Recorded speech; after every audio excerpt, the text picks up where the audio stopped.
En 1909 se publicó el libro Expedición Botánica de José Celestino Mutis al Nuevo Reino de Granada y Memorias Inéditas de Francisco José de Caldos, de Diego Mendoza, en la Librería General de Victoriano Suárez de Madrid, del cual obtuve copia en la Universidad de California en Los Ángeles.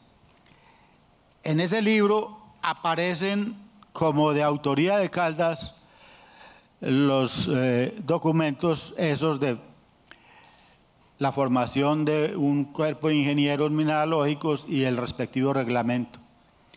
Y durante 2 siglos entonces se ha creído que esos documentos eran de autoría de Francisco José de Caldas.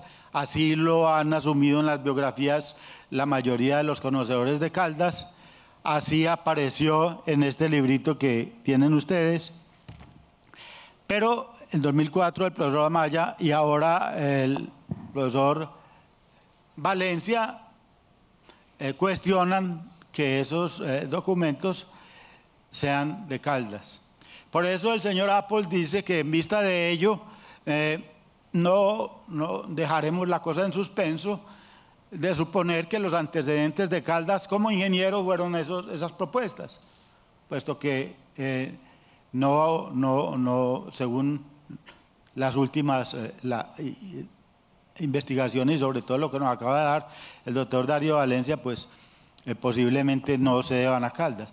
De todas maneras, el asunto es que Caldas se convirtió en ingeniero realmente fue en Antioquia, independiente de esos antecedentes o no.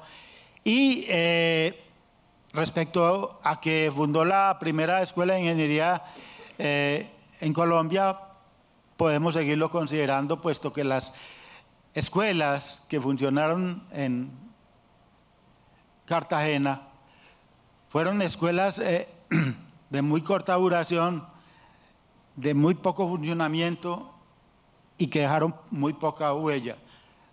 Unas escuelas muy distintas a las academias militares que hubo, por ejemplo, en Venezuela, porque recordemos que el gran mariscal de Ayacucho era un ingeniero militar. Entonces, tenemos derecho a seguir considerando a Caldas como fundador de la ingeniería en Colombia.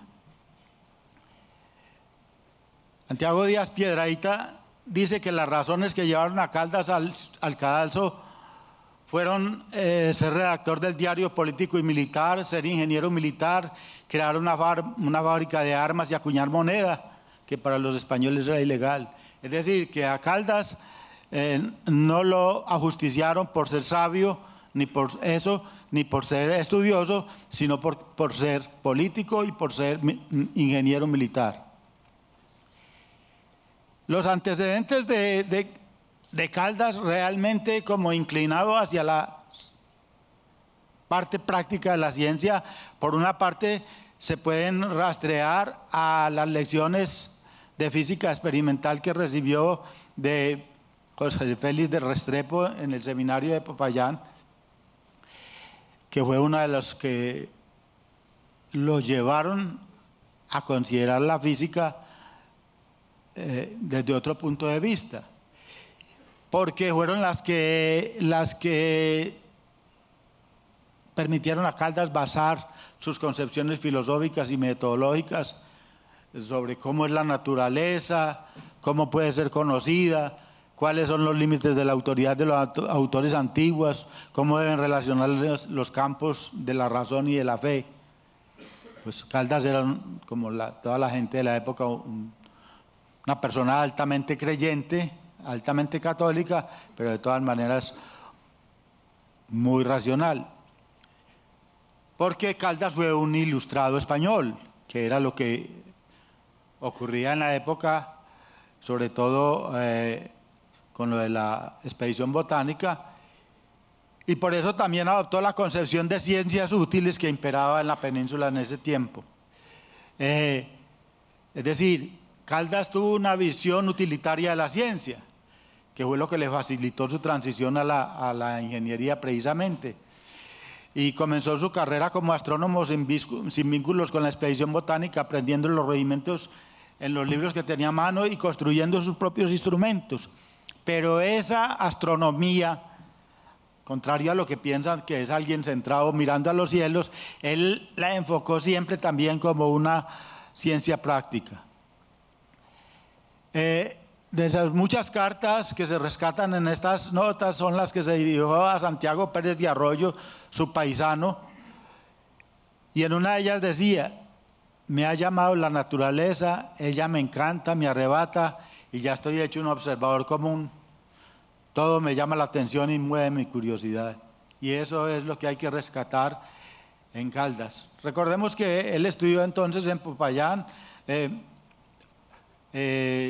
donde tuvo el influjo de José Félix. Luego fue a Bogotá a estudiar Derecho a instancias de su familia, cosa de la que se arrepintió siempre. Nunca ejerció esa profesión. Regresó a Popayán, estuvo de profesor en el colegio, después se dedicó al comercio,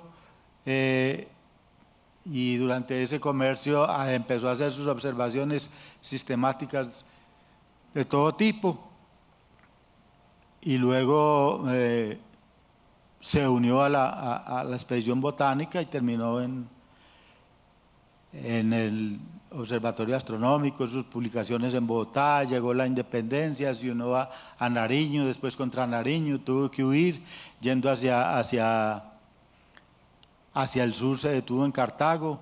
En Cartago ya vio que no podía ir a Popayán, entonces pensaba irse a Cartagena y alejarse de este país, pero no tenía ni la plata ni las condiciones, de modo que atendió el llamado que le hicieron de Antioquia y aquí vino a formarse como ingeniero realmente. Entonces, entre 1795 y 1802 estuvo trabajando fuertemente por su cuenta, como un observador común, mientras hacía su tarea como comerciante de telas, sobre todo entre Popayán y Quito y las regiones aledañas al Cauca, incluido el Gran Tolima.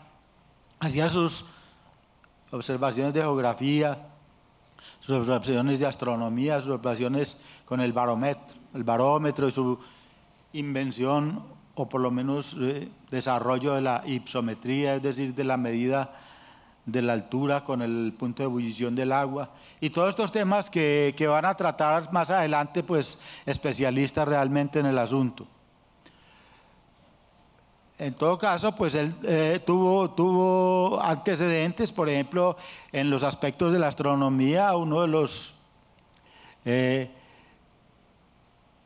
modelos que tuvo fue a Jorge Juan de Santa Cilia, cuyos libros leyó y cuya trayectoria siguió. Y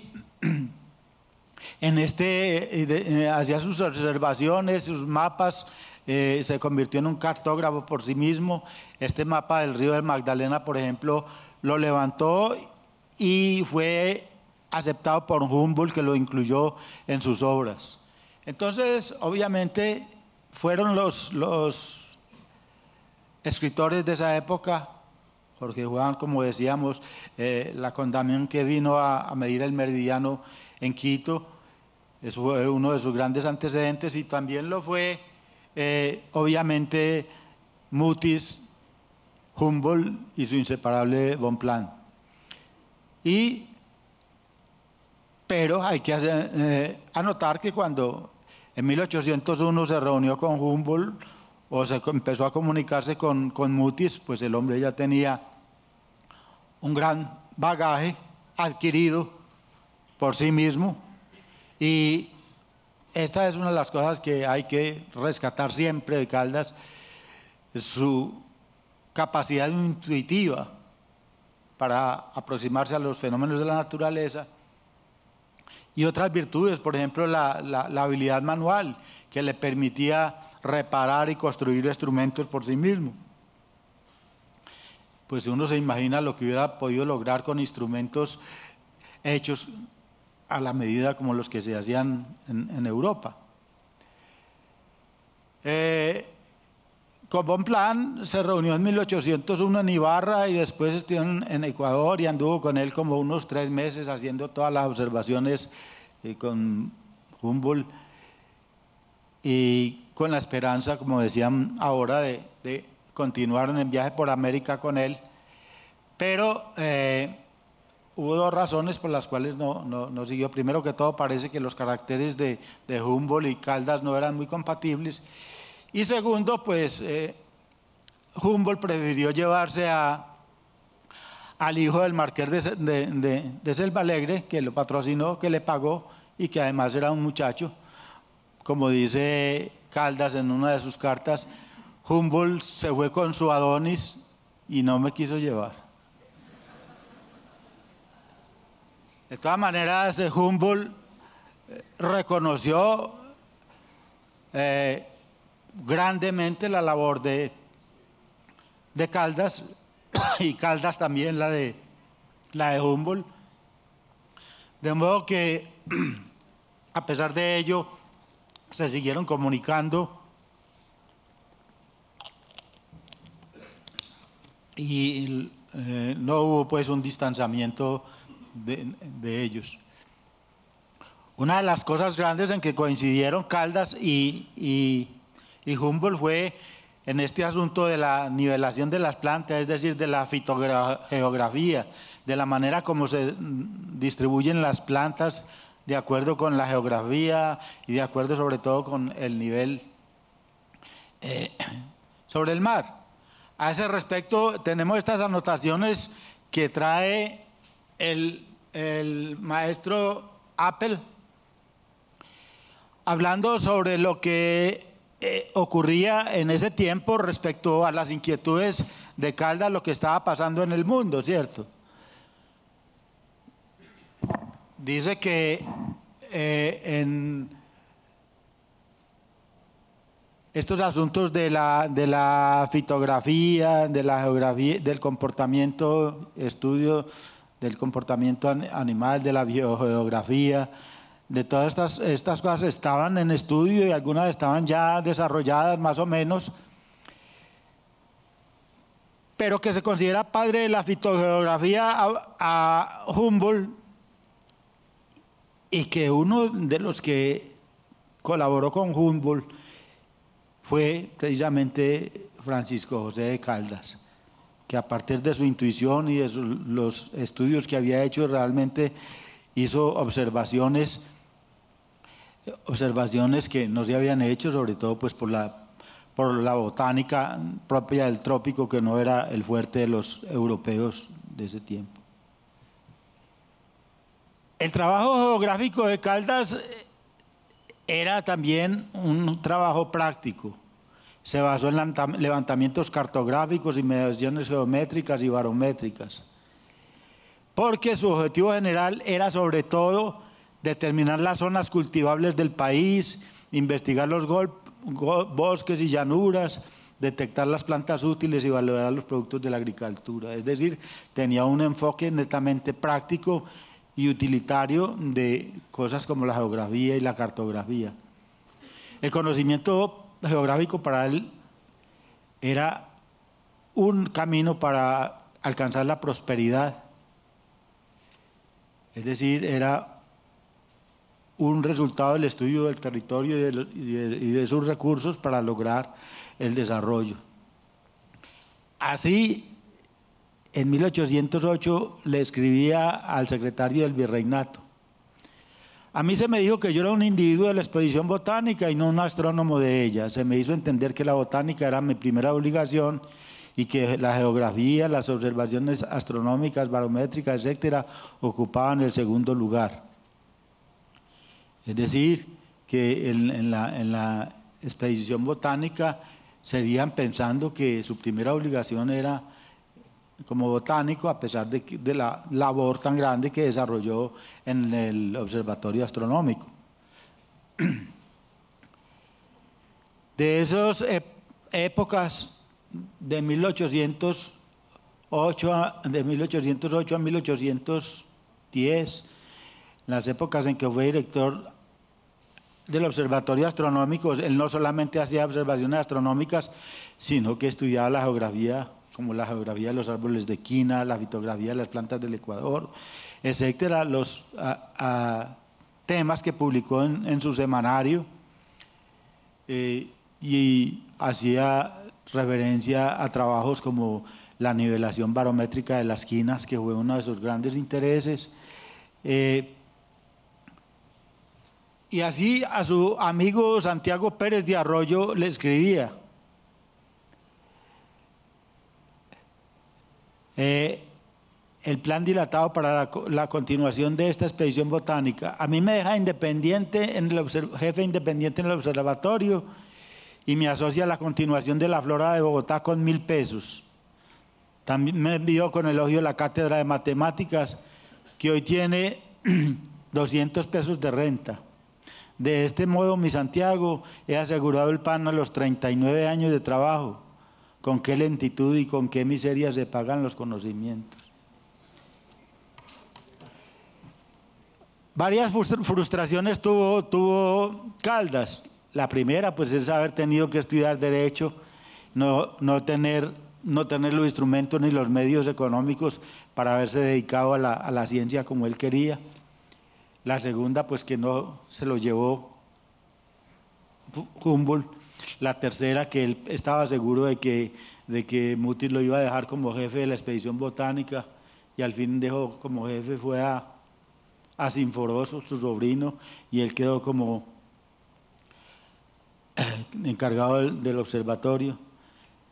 Después llegó el momento en que el observatorio también se acabó, porque, como señala Apple, es doblemente paradójico que la expedición, los ilustrados que impulsó España con la expedición botánica fueron de los que impulsaron la independencia. Y que una vez lograda la independencia fue la que acabó con la expedición botánica. Una cosa doblemente paradójica, señala el señor Apple. Entonces, le escribía en 1810 a su esposa María Manuela Barahona: se trata ahora de la reforma en el observatorio y en la expedición, se trata de elevarme o de quedar en la calle. Y si al final quedó en la calle.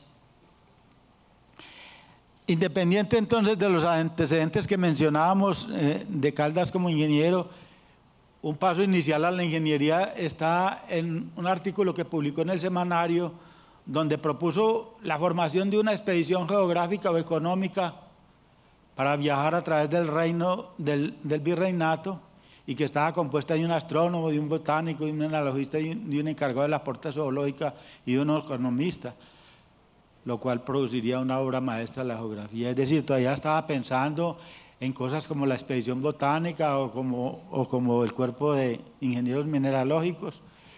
Es decir, seguía pensando de manera práctica, es decir, de manera ingenieril. A pesar de los problemas, él le presentó al presidente Jorge Tadeo Lozano un atlas producto de esos trabajos que seguía realizando, pero ya en 1811 ya la situación estaba complicada y él mismo tuvo que involucrarse en la revolución. Como señala su biógrafo Lino de Pombo, Nariño, que era presidente de Cundinamarca, de quien dependía entonces el sueldo de Caldas, lo comprometió a que recibiera el nombramiento de capitán de ingenieros cosmógrafos, un cuerpo que acaba de crear con funciones civiles y militares. ¿Y por qué? Pues por los antecedentes de Caldas como geógrafo, cartógrafo, cosmógrafo, etc. Y fue así como Caldas quedó involucrado en la naciente república y se tuvo que dedicar a atender asuntos de orden militar, aplicando todos sus conocimientos a las necesidades de la milicia. El trabajo práctico pues, fue el diseño y construcción de caminos, terraplenes, fortificaciones y máquinas de modernización y todo lo que hizo en Antioquia. Escribía a Santiago Pérez de Arroyo en 1811, después de su experiencia como ingeniero en las filas militares. Soy ingeniero y para la defensa de la patria me he visto precisado a consagrarme seriamente al estudio de la fortificación y la artillería. Es verdad que tienen encantos estas ciencias horribles, pero nada de la majestad y de la grandeza de los cielos. Por fortuna son ciencias circunscritas que para conquistarlas bastan 2 o 3 meses de estudio metódico. En la semana entrante vamos a verificar nuestros primeros ensayos con las bombas. Y realmente en su biblioteca se encontraron libros de artillería, libros de fortificaciones, libros que indicaban que el hombre sí se dedicó a estudiar eso cuando le tocó y a seguir sobre todo las ideas de Vauban, el mariscal francés que fundó las primeras escuelas de ingeniería y que era un experto en fortificaciones.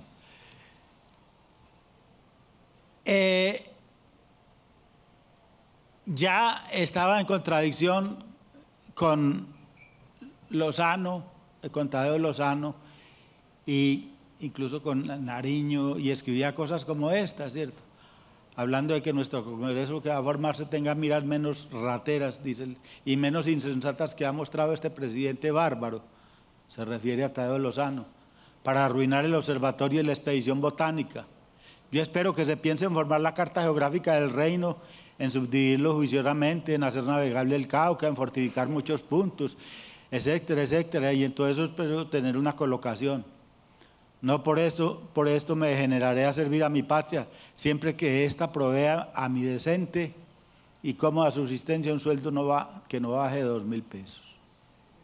Es decir, ya se declaraba ingeniero, ya decía que se podían hacer muchas cosas con esas ciencias horribles, pero que tenía que asegurarle su subsistencia. Después de que Caldas aparentemente no era muy buen político, ¿cierto? Pues mientras estuvo en el sur, allá viajando hacia Nariño y hacia Pasto, que eran Pasto y Ecuador, que eran reductos realistas, pues el hombre no se declaró ni muy patriota ni muy realista, callado, haciendo su comercio y sus observaciones científicas. En Bogotá, pues sí estuvo en el Observatorio Astronómico y en las reuniones de la Independencia, después fue llamado por Nariño, después se volteó contra Nariño, después fue derrotado y huyó hacia el sur, como les decía, y estando en Cartago ya decía: ya no soy ingeniero, ya no soy oficial de la Unión, ya soy un simple Francisco José de Caldas y nada más. El Observatorio Astronómico está perdido para mí y perdido está también mi misión científica. Como les decía, en ese momento le escribía a la esposa que posiblemente se iban a encontrar en Cartagena para irse de aquí, de este país.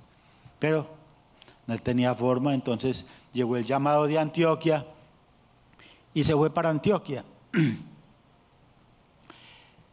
donde sus principales trabajos fueron las fortificaciones, el trazado del camino del Chocó, las máquinas de amonedación, la fábrica de pólvora, la maestranza para la fabricación de armas y la Escuela de Ingenieros Militares, de la que ya se ha hablado más o menos. El 9 de mayo de 1813 sale de Cartago. Al poco tiempo empieza el asunto de las fortificaciones. Terminan sus fortificaciones en 10 de octubre. El 31 de julio es nombrado dictador y el 11 de agosto declara a Juan del Corral esa independencia absoluta de Antioquia.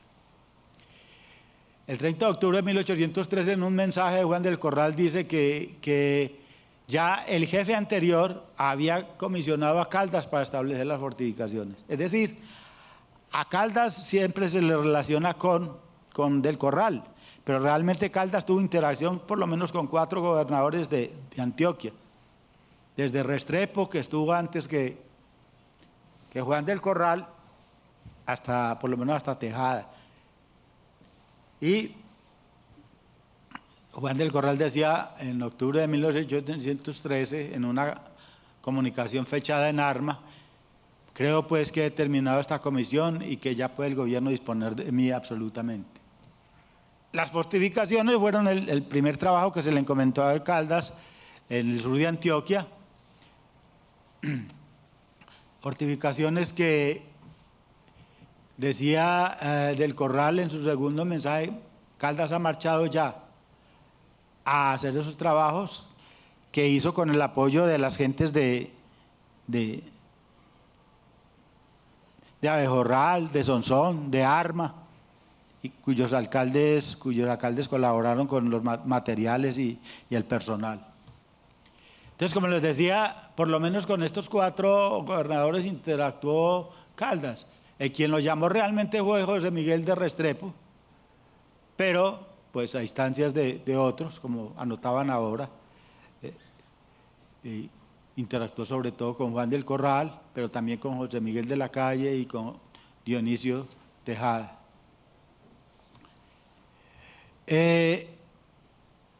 Juan del Corral pensaba que de Antioquia no solamente la parte militar, sino las comunicaciones, y así habló de caminos hacia Yarumal, hacia Sonsón y sobre todo hacia el Chocó para tener una salida al mar, y le encargó a Caldas ese asunto. Y Caldas tenía experiencia porque Caldas en 1803 había trazado el camino de Malbucho que va de la costa hacia el centro del Ecuador, y había presentado su forma.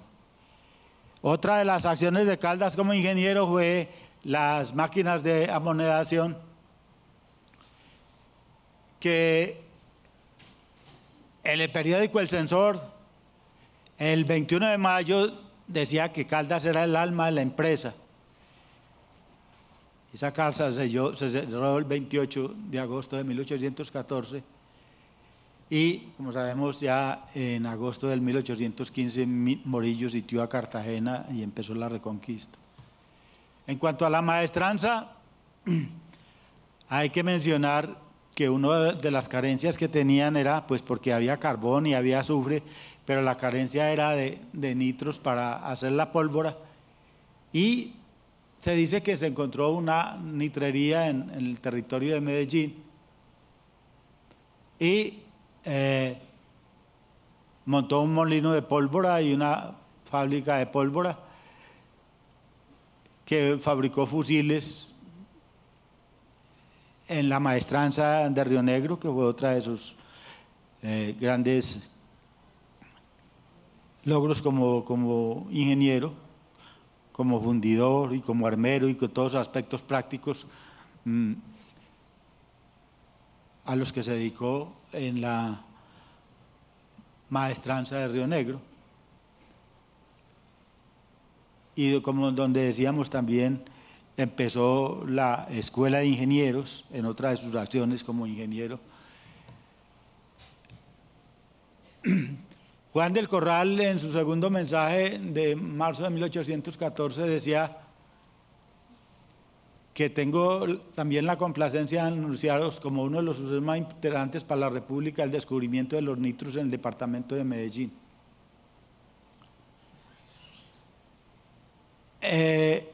Y se pensaba que, pues, que con esos nitros y con esa pólvora incluso se iban a conseguir recursos para el departamento.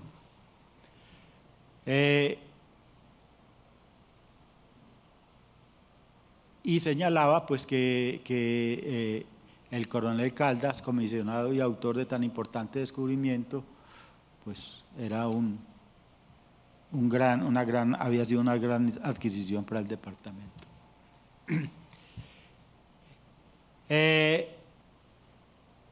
Funda entonces la Escuela Militar de Cuerpos Facultativos y se traslada a Medellín, pero llega la guerra y lo solicitan en Bogotá para que vaya a formar otra escuela de ingenieros similar. Viaja a Santa Fe de Bogotá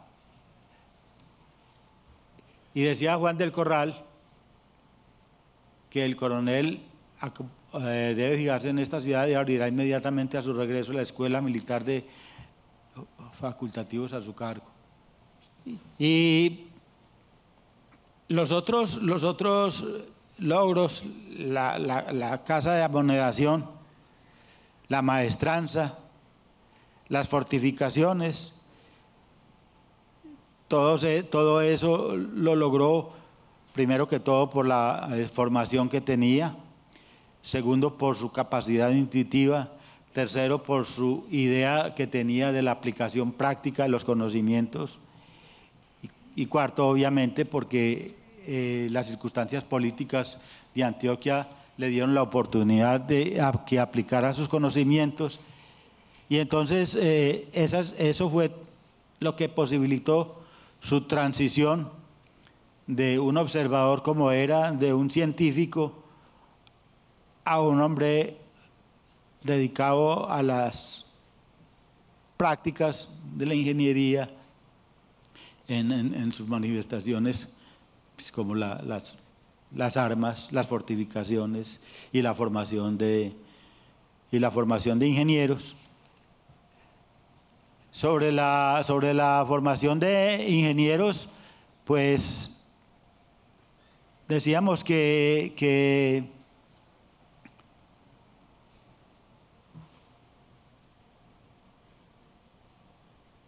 si esos documentos iniciales no pertenecen a Caldas, merecían pertenecer a él, porque hacen juego perfectamente con ese discurso que hizo para la apertura de la Escuela de Ingenieros de Antioquia y con esas notas sobre fortificaciones que levantó un alumno aquí en la Escuela de Ingenieros y de la cual tenemos una copia y se ve pues que es un comportamiento completamente ingenieril. De modo que de los muchos aspectos de la vida de Caldas, este es uno que queríamos resaltar. Muchas gracias.